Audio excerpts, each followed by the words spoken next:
नमस्कार, बहुत बहुत स्वागत है आपका अपने कार्यक्रम जिसका नाम है बहस जरूरी है। जी हाँ, बिल्कुल बहस जरूरी इसलिए है कि आप लोकतांत्रिक देश में रहते हैं। दुनिया के सबसे बड़े लोकतांत्रिक देश भारत में यदि बहस नहीं होगा तो लोकतंत्र निश्चित रूप से घुटन महसूस करेगा।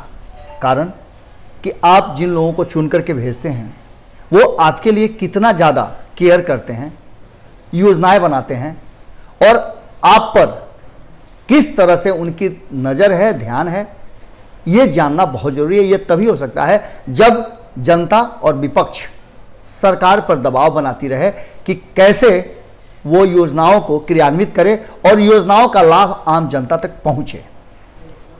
जिस तरह से आप पिछले 3 महीने से लगभग देख रहे हैं कि कोरोना संकट को लेकर के पूरा विश्व तहस-नहस हो गया है, परेशान है, डरा हुआ है, सहमा हुआ है। वहीं भारत की बात करें तो भारत में भी कोरोना महामारी के शुरुआती दिनों में काफ़ी लोग डरे हुए थे।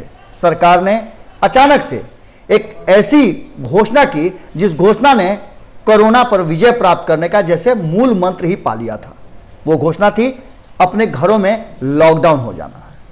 22 तारीख से शुरू हुई ये प्रक्रिया जिसे प्रधानमंत्री नरेंद्र मोदी ने शुरुआत किया था, उसने एक व्यापक रूप लिया और भारत की ये विशेषता है कि यहाँ के लोग अपने चुने हुए जनप्रतिनिधि और पद पर जो लोग बैठे हुए हैं उनका बहुत आदर करते हैं, उनका सम्मान करते हैं और कानून को ओबे करते हैं, पालन करते हैं। देश के 130 करोड़ से ज़्यादा की संख्या में हम भारतीयों ने प्रधानमंत्री की बात को माना, पर इन सब के बीच जो समस्याएं सामने आई उसने कई तरह के रास्ते खोल दिए। खास करके अगर बिहार की बात करें, चूंकि संदर्भ हम बिहार से लेकर के चल रहे हैं, तो बिहार के लोगों ने जिस तरह से इस पूरे लॉकडाउन के पीरियड में सरकार, चाहे वो केंद्र की हो या राज्य की हो, जिस तरह का व्यवहार किया, जिस तरह से पालन किया, सरकार ने कहीं ना कहीं उसका मान सम्मान और पूरी तरह से उस पर केयर नहीं किया। और बहस इसलिए जरूरी है। बहस का जो मुद्दा हम लेकर के आपके सामने आए हैं उसमें आपको सुन करके आश्चर्य होगा कि देश के अलग अलग राज्यों में जहां बिहार के लोग वापस आना चाहते हैं, वहीं बिहार से काम करने के लिए जाने वालों का भी तांता लग चुका है।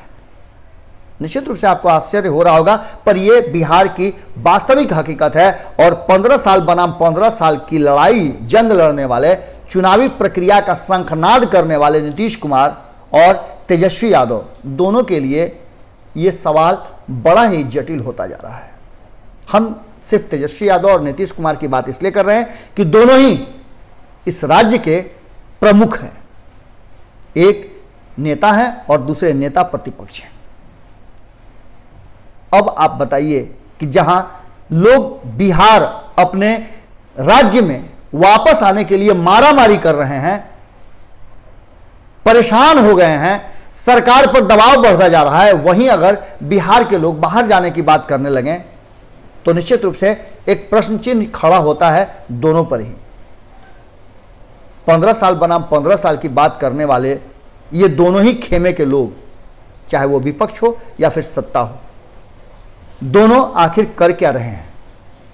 क्यों ऐसी स्थिति इस महामारी के संकट में भी, जबकि सब कुछ खुल करके सामने आ गया कि 15 और 15 साल, यानी ये कहिए कि 70 सालों में बिहार के लिए केंद्र में बैठी सरकार ने और यहां के राज्य सरकारों ने क्या किया है उसका पूरा कच्चा चिट्ठा खुल गया है। सबसे अधिक संख्या में बिहार के लोग हैं, अब ये प्रमाणित होता जा रहा है। इसका सबसे बड़ा कारण रहा कि बिहार में रोजगार के अवसर नहीं थे। कौन इस पर बहस करेगा? किसकी इसमें महानता होगी? कौन आगे बढ़ करके इन सब तथ्यों को सामने रखेगा? सुशासन की सरकार नीतीश कुमार कहते हैं, नीतीश कुमार के लोग कहते हैं, Bharatiya Janata party double engine की सरकार कहती है, नीतीश कुमार खुद इसको मानते हैं डबल इंजन की सरकार। पिछले 15 सालों से अगर कुछ कालखंड को छोड़ दिया जाए तो नीतीश कुमार बिहार के विकास का परचम लहराने के लिए पूरे दुनिया भर में अपना नाम सबसे ऊपर करते हैं, जिसका ताली थाली और घंटी बजा करके भारतीय जनता पार्टी भी इस्तकबाल करती है। आपने देखा होगा कि किस तरह से कोरोना महामारी से पहले भारतीय जनता पार्टी ने अपना नेता मान लिया था नीतीश कुमार को और यह कहा था कि नीतीश कुमार हैं तो सब कुछ ठीक है। बिहार में बहार है, नीतीश कुमार है, ये भी नारा आपने सुना होगा। लेकिन इन सब के बीच ट्रेन भर भर करके लोग जब बिहार वापस आ रहे हैं, मारा मारी हो रही है कि मेरा नंबर नहीं आया, मेरा नंबर नहीं आया। उस नंबर में अगर ट्रेन खड़ी हो स्टेशन पे और ये लोग पूछने पर बताएं कि हम बिहार से बाहर जा रहे हैं रोजी रोटी कमाने के लिए, तो निश्चित रूप से आपको आश्चर्य होगा कि जहां एक तरफ लोग आने के लिए बेचैन हैं, वहीं लोग जाने के लिए भी बेचैन हैं। तथ्यों पर आपको इन बातों को कसौटी पर भी रखना होगा, कसना भी होगा।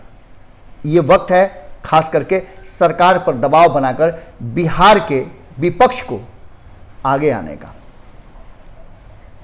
बिहार के लोग जहां भी हैं वहां उन्होंने सीधे तौर पे उस राज्य सरकार की खूब जम करके आलोचना की है कि उन्हें कुछ भी प्राप्त नहीं हुआ है। उनका हालत मजबूर से भिखारी तक हो गया है।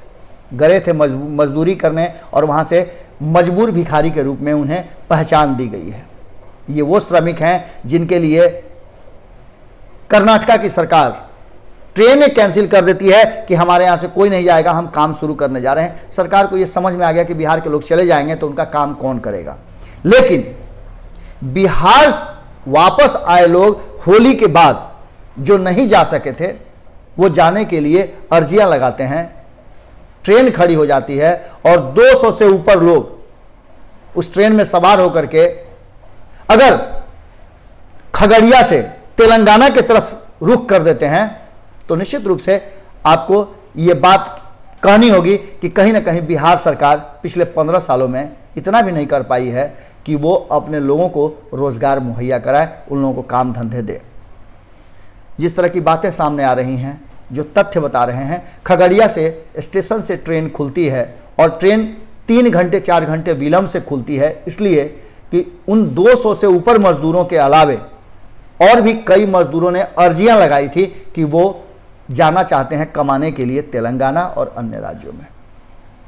आप समझिए ये कैसी विडंबना है कि जहां एक तरफ इस महामारी से बचने के लिए लोग बेचैनी में अपने राज्य वापस आना चाहते हैं, वहीं दूसरी तरफ राज्य से बाहर जाने वालों का तांता भी शुरू हो चुका है। आप समझ सकते हैं कि ये पेट की आग जो है, भूख जो है, वो कितनी बड़ी है। इसे कोई कोरोना हरा नहीं सकता है। जब हारेगा तो बिहारी भूख से हारेगा। कोरोना को हराने के लिए जिस तरह से संकल्प बिहार के लोगों ने लिया, वो दुनिया में एक मिसाल बनेगा। आज नहीं तो कल इसकी चर्चा जरूर होगी, क्योंकि बिहार के लोगों ने न तो दवाई से, न सरकारी प्रयास से, न केंद्र के प्रयास से, न राज्य के प्रयास से, न विपक्ष के प्रयास से, किसी के प्रयास से नहीं, अपनी हिम्मत और अपने जज्बा के साथ इस कोरोना नामक महामारी को हराया है और पूरी दुनिया में यह संदेश दिया है। अब वही मजदूर, वही श्रमिक अगर दूसरे राज्यों में जाने के लिए तैयारी कर रहे हैं, तो आप समझ सकते हैं कि यह बिहार के लिए कितना बड़ा सेटबैक हो सकता है। सरकार का दावा सब फेल है।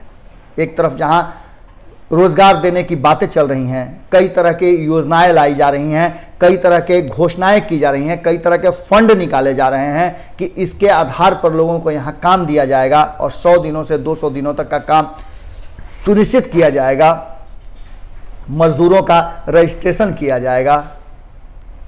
इन सब बातों को लेकर के कोई भी योजना सफल नजर नहीं आ रही है और इस असफलता के पीछे वो कारण है जिसे बिहार सरकार नहीं देख पा रही है। अलग अलग राज्य अपने राज्य में किस तरह से रोजगार दिया जाए, किस तरह से राज्य को बढ़ाया जाए, इसकी योजनाओं पर काम कर रहे हैं, पर वहीं बिहार सरकार पिछड़ती जा रही है। सुशासन की सरकार आप भले कह लें, लेकिन जब आपके यहाँ से लोग पलायन करके मजदूरी इस कठिन घड़ी में भी जाने के लिए तैयार हैं और ये कह करके जा रहे हैं कि पिछले 3 महीना से, जब से वो होली के समय आए हैं तब से लेकर के अब तक जो कमा करके लाए थे वो तो खा ही गए। सरकार के सारे दावे फेल नजर आ रहे हैं। कोई सुविधा बिहार सरकार की तरफ से उन्हें नहीं मिला है और अब वो पेट की आग से इतना ज़्यादा त्रस्त हो गए हैं कि उनके लिए बिहार से बाहर जाने के अलावा कोई विकल्प नहीं है। पेट की आग इतनी बड़ी हो गई है कि नीतीश कुमार के पूरे दावे फेल नजर आ रहे हैं। मजदूरों ने बताया कि वो एक दिन में ओवर टाइम से लेकर के अन्य तरह से 1200 रुपये वाजिब तरीके से अपने पसीने की कमाई उगाही कर लेते हैं या कमा लेते हैं। ऐसी स्थिति में निश्चित रूप से वो बिहार रहना नहीं चाहते हैं।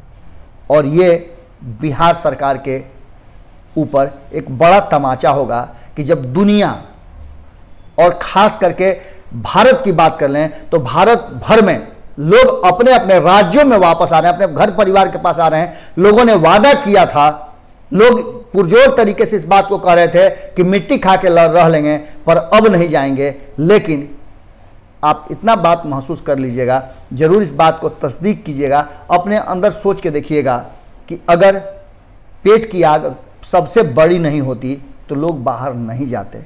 आखिर ये कोरोना और लोगों का कष्ट जो 40-42 दिनों 45 दिनों तक लोगों ने झेला, वो सारा भुलाते जा रहे हैं। और एक ही बात याद आ रहा है कि वो बाहर जाएंगे, कमाएंगे, तभी पेट की आग शांत होगी और तब वो अपने घर परिवार को चला पाएंगे।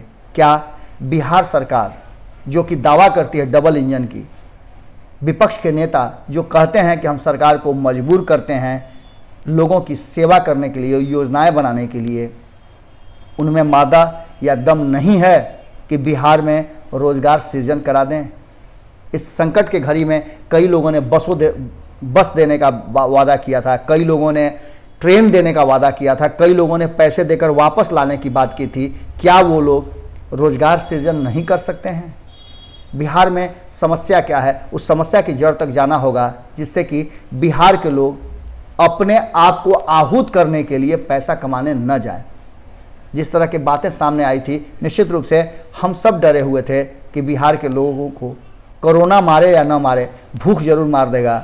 और वही भूख की आग आज सबसे बड़ी हो गई है, जो इस महामारी के समय भी लोगों को बिहार से आने के लिए जहां प्रेरित कर रही है, मजबूर कर रही है, वहीं जाने के लिए उससे ज़्यादा मजबूर कर रही है। और ये प्रश्न निश्चित रूप से विचारणीय, सोचनीय जरूर है। इस पर आप भी जरूर बहस कीजिएगा, क्योंकि बहस बहुत ज़रूरी है। अगर बहस नहीं कीजिएगा तो सरकार आपकी बात सुनने वाली नहीं है, क्योंकि बार बार हम रिपीट करते हैं और आप जानते भी हैं कि अगर बच्चा नहीं रोएगा तो उसकी माँ भी उसको दूध नहीं पिलाती है। आपको अपने लिए लड़ना पड़ेगा और यही संविधान, लोकतंत्र और इस देश की आत्मा है कि जब तक आप हुंकार नहीं करेंगे, चित्कार नहीं करेंगे, आवाज़ नहीं गूंजेंगे, यलगार नहीं करेंगे, सरकारें नहीं सुनती हैं।